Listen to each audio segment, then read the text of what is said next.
Alerte coronavirus. Attention, attention, le coronavirus se transmet très facilement et fait des ravages. Pour l'éviter, le port du masque de protection est obligatoire en tout lieu. Dans l'administration publique ou privée, dans les réunions, les rencontres, dans les marchés, les magasins, les boutiques et lors des déplacements, le port du masque est obligatoire. Même dans les lieux privés, dès lors que l'on n'est pas seul, le masque doit être le fidèle compagnon. Mais attention, le port de masque de protection ne dispense nullement d'appliquer les autres mesures de prévention, notamment le lavage des mains à l'eau et au savon et l'observance de la distance de sécurité sanitaire d'au moins 1 mètre entre personnes. Enfin, s'abstenir de porter des gants en vue du lavage régulier des mains à l'eau et au savon ou de l'application de gel hydroalcoolique. Pour tout savoir sur l'épidémie du coronavirus au Bénin, rendez-vous sur le site web www.gouv.bj/coronavirus. Ceci est un message du gouvernement de la République du Bénin. C'est l'heure du journal des régions. Bonsoir mesdames et messieurs et bienvenue dans cette édition. Fonctionnalité des chambres administratives dans les juridictions de fond, c'est le centre d'intérêt d'une séance de sensibilisation qui a réuni à Kondi les acteurs de la justice, les élus locaux et les populations. C'était au tribunal de première instance de la localité sous la présence du préfet Mohamedou Moussa, Mousseslas Awaïmon, Aziz Alagwe pour plus de précision. La justice, le plus proche possible des justiciables, un vœu qui se concrétise davantage en République du Bénin. La fonctionnalité des chambres administratives au niveau des juridictions de fond effectives depuis des années reste peu ou non connue des populations, d'où le besoin de mieux informer sur l'existence, le rôle et les principes de cette chambre. Depuis la mise en œuvre de cette chambre, le tribunal de première instance de Kandi a connu 4 procédures provenant des communes de Gogounou et de Banikwara. La présente séance d'échange vient à point nommé pour permettre à chaque participant d'appréhender la juridiction administrative à travers les différents recours et les procédures y afférentes.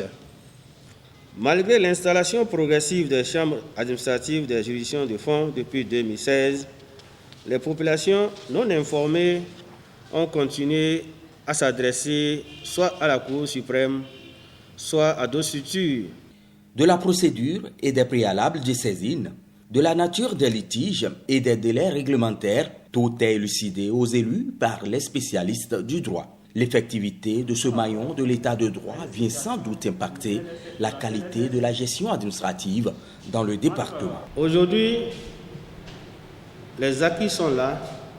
Vous avez eu de la matière. Il vous revient, Madame et Messieurs les maires, d'en faire une large diffusion pour que la justice soit effectivement au service de la population.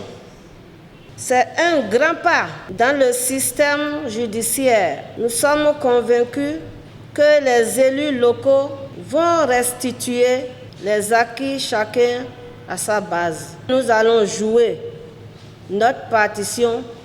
Et pour cette mission de restitution et d'information, il est mis à la disposition des élus une documentation adéquate. Un jour, une commune. Ainsi se résume l'agenda du préfet du Mono dans le cadre de sa tournée statutaire qu'il a démarré depuis le mercredi 14 octobre 2020. Il était à Grand Popo, dernière étape de cette tournée qui lui a permis de toucher du doigt les réalités que vivent les populations. Faisons aussi le tour de ces communes à travers cet élément signé Jean-Claude James et Jules Akoïko. Fin de cette tournée de 6 jours. Elle a permis à la délégation préfectorale de faire le tour des 6 communes du Mono. Atiémé, Bopa, Komé, Grand Popo, Huyogbe et Lokossa. Grâce aux échanges avec les élus de ces communes, le préfet en sait davantage sur les difficultés qui freinent leur développement. J'ai beaucoup appris au cours de ces 6 jours et j'ai eu surtout à demander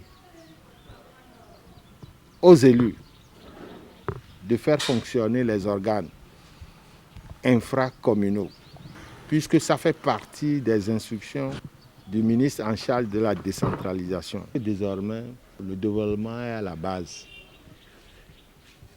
Les élus locaux nous ont posé les problèmes qu'ils rencontrent sur leur territoire. En effet, ils sont confrontés aux problèmes de voies,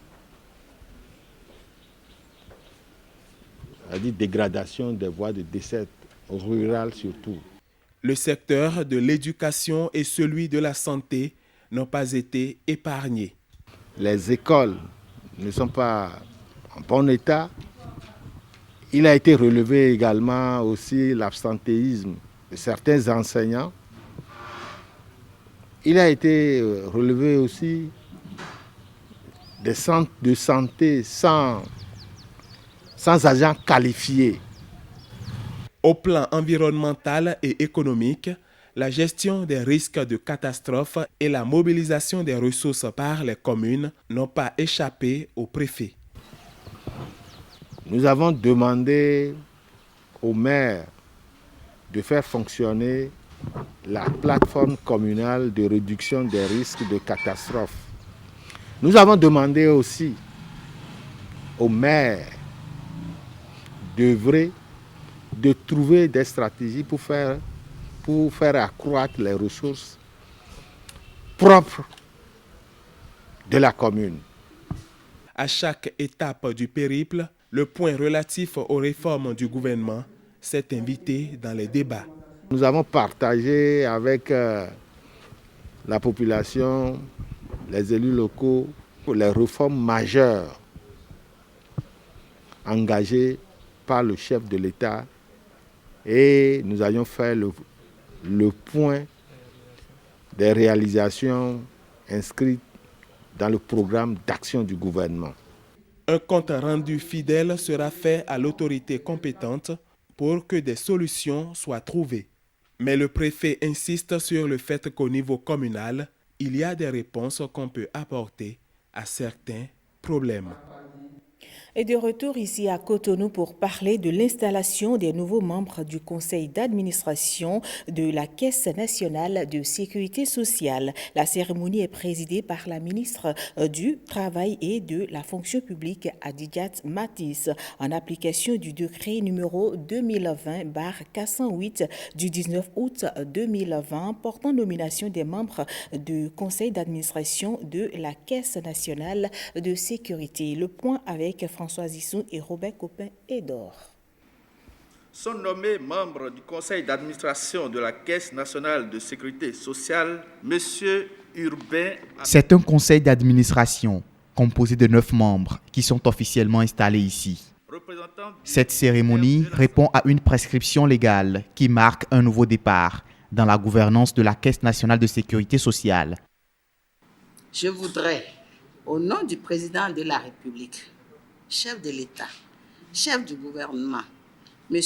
Patrice Talon, exprimer la reconnaissance de la nation en général et celle de l'ensemble des usagers clients de la Caisse en particulier aux membres du conseil d'administration sortant pour la disponibilité et l'engagement dont ils ont fait montre tout au long de leur mandat. Par ailleurs, il me plaît à l'occasion de présenter mes chaleureuses félicitations aux membres de la nouvelle mandature pour leur brillante nomination au sein du conseil d'administration de la Caisse. L'autorité de tutelle insiste sur l'immensité de la tâche qui incombe à chaque nouveau membre de ce conseil. Je rappellerai tout simplement que vous aurez, conformément aux dispositions de l'article 12 de la loi portant Code de sécurité sociale en République du Bénin, à examiner et à approuver, entre autres, les comptes d'exploitation prévisionnels et les budgets d'investissement prévisionnels établis par la direction générale. Les documents de fin d'exercice, à savoir inventaire, compte de résultats et bilan, rapport des commissaires aux comptes, rapport annuel du directeur général de la Caisse, etc. Il vous échoit également la lourde et noble responsabilité de définir la politique de l'institution, d'apprécier les résultats et de donner toutes les orientations utiles au pilotage et à l'administration performante de la CNSS pour les 3 années à venir, et ce, dans le strict respect des textes en vigueur. Ce conseil d'administration a un mandat de 3 ans, renouvelable une fois.